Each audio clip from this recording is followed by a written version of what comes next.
So let's hear it for Aaron and the home team. Thank you. So imagine that you had the power to control everyone and everything in your life. I mean, just imagine. Imagine that your mental powers were so great that you could manifest whatever you wanted, whenever you wanted. And imagine that you knew what was best, not only for yourself, but you knew what was best for everyone else as well. Anybody here in this room fit that? No. And we know that kings and dictators and rulers sometimes yield that kind of power, but also so do people who are extremely wealthy and famous. They also may yield a bit of that power as well. But the chances are that if we actually had that kind of power, chances are we might come to ruin, you know, just a guess, you know. If you had absolute control, perhaps you would only do what you wanted, so you'd never have to learn anything new, because it'd be like, I only have to do what I wanted. I've been taking a memoir class at the UW. Jerry Schley and I have been in the same class since last fall, and as a result, I've been reading lots of memoirs, because, you know, if you're going to write a memoir, you got to read a bunch of them. And somehow I got onto this Elvis Presley lane. I don't even know how. You know, I like Elvis Presley, but, you know, it's not like the Beatles, whatever. Anyway. He's a very interesting guy, and he was the king of rock and roll. I mean, that goes without saying. He was extremely talented. He was amazing. But what happened was he got so famous that he couldn't go outside anymore because he would be mobbed. And he didn't know who really wanted to be his friend because he was so rich and so famous. And so one of the things that he did is he kept, like, guys from high school that he knew, he kept them around him. And in his home, his grandma lived with him, his dad, his aunt, all these people lived there. And he surrounded himself with people that he knew from when he was younger. He put them all on his payroll, and he could change somebody's life like that. He was extremely generous. So things like he would buy people houses, you know, or new cars. I mean, he's famous for his generosity. But he also had absolute control over his friends and his family and, you know, his life to a degree. If he decided he wanted to go to Vegas, he would just get in a jet and go to Vegas. If he wanted to see a movie, he'd rent out a movie theater. And we all know that Elvis came to an unhappy end, that he was addicted to prescription drugs and you know, died really from an overdose. And what's interesting is, in reading these memoirs, people who knew him say, well, if he was surrounded by people all the time that loved him and had his best interest, why didn't anybody stop him? Why didn't anybody intervene? And what I heard over and over again in all these different memoirs is, if he was confronted about anything that he didn't want to be confronted on, you were banished. You were sent, you were fired, and you were sent away. Now imagine having that kind of power in your life, where if someone confronted you about something, you just said, go away, off with your head, you're gone. And it would lead to a not very good end, would it? So be glad you're not famous and rich and all that stuff. No. There's actually an old Twilight Zone that follows this same kind of line about a little boy, and he had this incredible power. And so, of course, you know, he controlled his family, and he wanted to eat candy and watch cartoons all the time, and everybody had to do exactly what he said, or they would be banished, and they would be put away somewhere. Now, you know, this is a shadowy example of what could happen if we had absolute power. And believed we were never wrong. So let's look at the opposite. So what is the opposite of having total control? Is actually having the courage to go with change and to go with the flow, right? Because the truth is, I mean, we can have intentions and set parameters in our life, and we're going to do this and we're going to do that. But the truth is, we really don't have total control over our lives at all, do we? I mean, we have a certain degree, of course. And the truth is, when we make decisions, we only have limited vision. We're doing the best we can, but we don't have the vision of spirit. And that's why when we pray, we usually add divine order or this or something better. Because when we're saying our affirmations and putting that out in prayer, we can say, this is what I know for myself, but I'm also surrendering it to God that it is something more, something bigger, and something better than I can see. Because again, things happen that we don't expect. I mean, maybe you didn't get the job that you thought you should get, or you're renting a house and it goes up on the market and you have to move, or you have an unexpected pregnancy, or you meet someone who can change your life. The truth is that change is always right around the corner, and life is a balance between controlling what we can and then flowing with change. And those in 12-step programs know this well, right? Because it's encapsulated in the Serenity Prayer. So those of you that know the Serenity Prayer, if you just say it with me. God, grant me the serenity to accept the things I cannot change, the courage to change the things I can, and the wisdom to know the difference.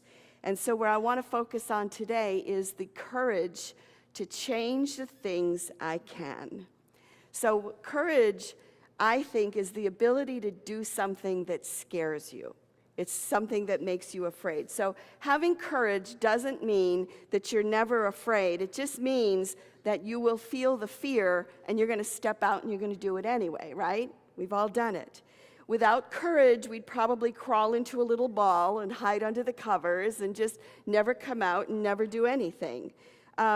And if you think about it, think of all the things that you've done in your life that have taken courage. How many times have you stepped out there? How many times have you put yourself out there? How many times have you been vulnerable? How many times have you had to demonstrate courage? And I think what's important to hold on to here is what's on the other side of that. What were the benefits from stepping out in courage? What was it that you learned? What was it that you did? What was it that you saw that you never would have seen had you not stepped out in courage?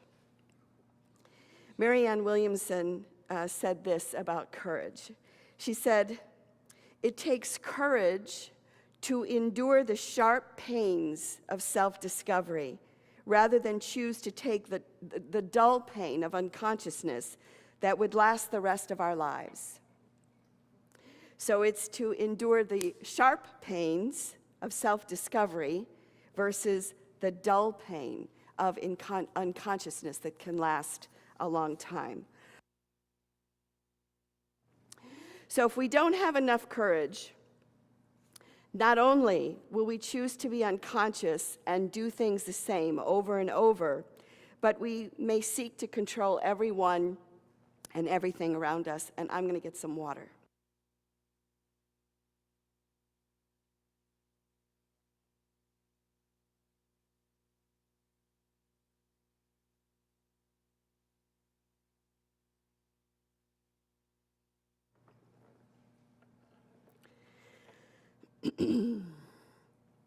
So today is the feast day of St. Patrick. Now, when we think of St. Patrick, we probably don't think of courage, right? I mean, it's not something, you think about St. Patrick, what do you think about? Wearing green, having corned beef and cabbage, going out and getting drunk, snakes. Those are kinds of the things that we think about. Hey, I'm from Chicago. It was like a major holiday there. If you were sober on St. Patrick's Day, there was something wrong with you. People started drinking at 10 o'clock in the morning and got off work to do it. So anyway, we're not there. So the thing about St. Patrick was he was attuned to his inner voice and he followed his guidance. And the truth is, when we're attuned to our inner voice and we follow that guidance, we need courage in order to do that. And he demonstrated this many times in his life. He demonstrated great courage. He was from Britain, and the story goes that he was kidnapped by Irish pirates. Did you know that there were Irish pirates? Arr, arr. So St. Patrick was kidnapped by Irish pirates and taken to Ireland, and he was enslaved for 6 years. And it was during that period of time when he was enslaved that he worked with animals, and he developed a very deep prayer life. You know, and you can hear it in the poem that Donna read, Christ in me, Christ before me, Christ to the right, Christ to the left. You can really hear that devotion that he had for God in that prayer and in many of his prayers. While he was in Ireland, he also learned the language and he learned the customs. And he heard a voice, he had guidance to leave. And so he had again to gather up his courage and to escape Ireland. So he had to travel 200 miles. He found a ship and convinced the captain to get on it so he could go back, so that he could go back home. So again, we see a demonstration of courage by St. Patrick. So along this way, he ends up being converted to Christianity, and he's an extremely devout Christian, and he really connects with Christ and Christ's teachings. And he does another step in courage, because here he's home. He's finally home. Everything's fine. But his guidance is telling him to go back to Ireland, to go back to the place where he was captured and where he was enslaved. And he, again, follows his guidance, gathers up his courage, and he goes back to Ireland. And of course, we know in Ireland, what does he do? He ends up converting thousands of people to Christianity. He baptizes, one account was 100,000 people to Christianity. He started 300 churches. It is also said that he drove the snakes out of Ireland. Now, historically, it's saying there really aren't any snakes in Ireland. Probably the snakes represent the Druids or the Celts or the pagan religion. He drove it out to bring in Christianity. And of course, now the Celts are coming back and we're getting a little more balance with all that. So he's an example of following guidance and acting upon that with courage. So when you wear your green, now green represents courage, okay? So that's another, instead of just Ireland, it can represent courage. Okay, so again, think of the things that you have achieved when you step out in courage, when you follow your guidance. And I want to use an analogy here of control and letting go with skydiving for a minute. How many of you have ever skydived? Wow, really? I've never skydived. Okay, cool. We'll have to ask. Anyway, the rules around skydiving are, under no circumstances when you're about to go out of the plane should you grab hold of the wing or anything else, because if you are if you are being pushed out of the plane and you go ahead and grab hold of the wing, you could end up, turning the plane or knocking somebody down or taking somebody with you. So if you are holding on instead of letting go, you endanger not only yourself, but you endanger everyone who is around you. And we can probably get firsthand accounts of, is that true? Well, I was tandem. I don't know. Tandem, but you'll let go and let the tandem guy do it. And there's that too.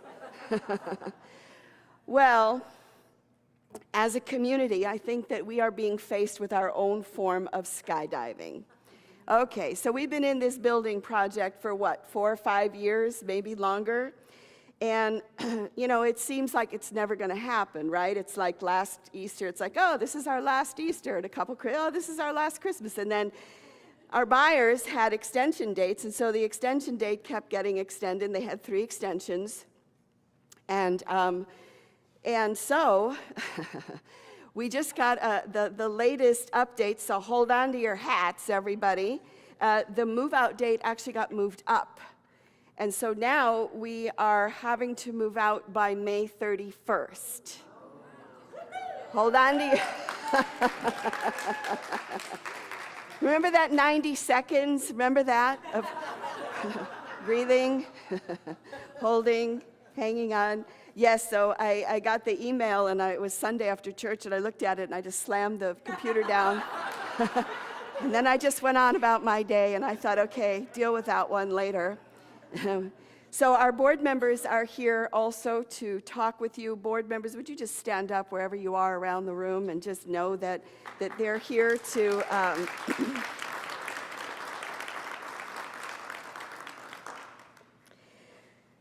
So our last service here is going to be May 26th, and we are having a celebration service to dedicate this building and step into the new on May 25th, which is a Saturday.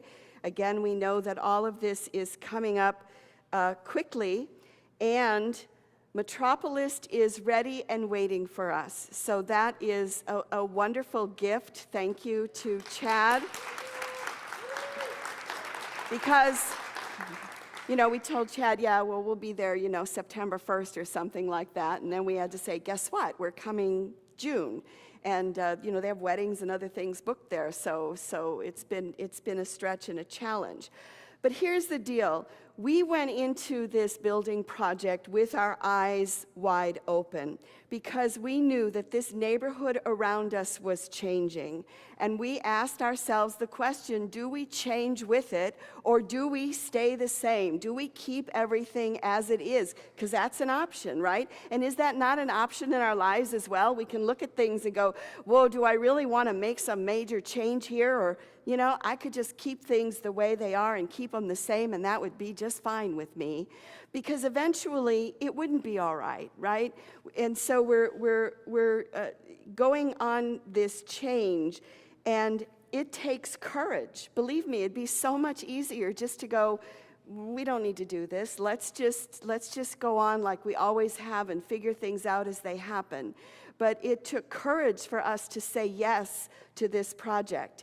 And you may want to run and hide and go, forget about this. I don't want to be involved in this.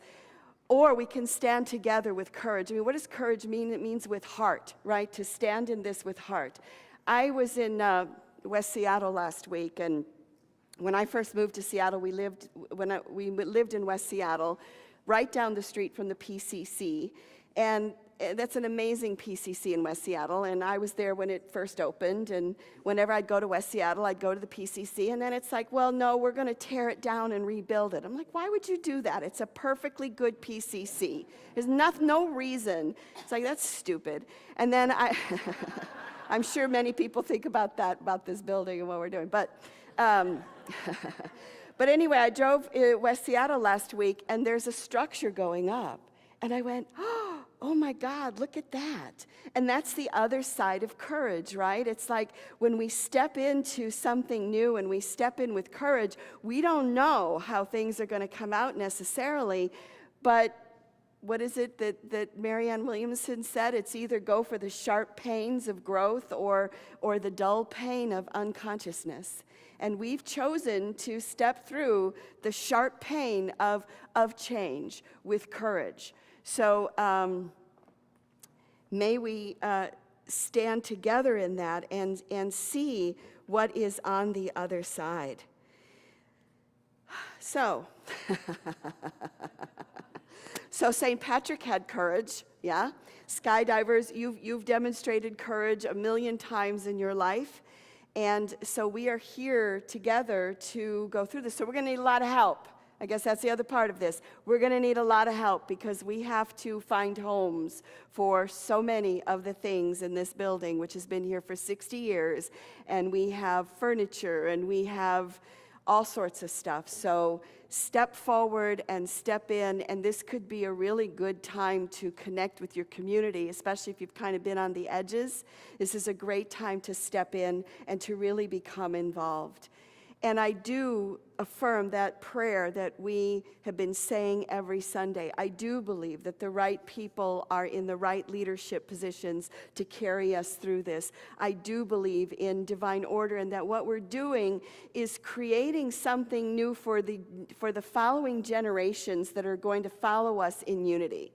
Because as we continue to age and we don't change, we're going to die, right? The whole movement is going to die. And so we have stepped into this with our eyes open, ready to jump out of the plane so that we can create something that's totally different and totally new for our community and, again, for the future of unity. So let's just take a moment to do our 90 seconds around this. And I have my little timer, so I'm actually going to time us. So I want you to hear this. Our last service is May 26th. And I know we each have attachments to so many things in this building, that beautiful chapel, the seat that you're on, this wonderful room, which will be the rhododendron tree. I mean, believe me, I could go on forever. I'll shut up. Okay, so whatever that is for you, whatever emotions that brings up for you, I want you to stay with it, but not repeat the story around it. Just be with what you're feeling right now. And if this is your first Sunday, then go to something that you've had to let go of.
Christ within me, Christ above me, Christ before me, Christ behind me, Christ to the right of me, Christ to the left, Christ beneath me, Christ all around. So we know as we walk through our lives together, we affirm that we are divinely guided, that we are in service to Spirit, that we are in service to God. And like St. Patrick, we listen to the voice of divine wisdom within, and we have the courage to take the steps to bring that into manifestation. And so we do affirm this in the name and through the power of the living Spirit of truth, and it is so. Amen.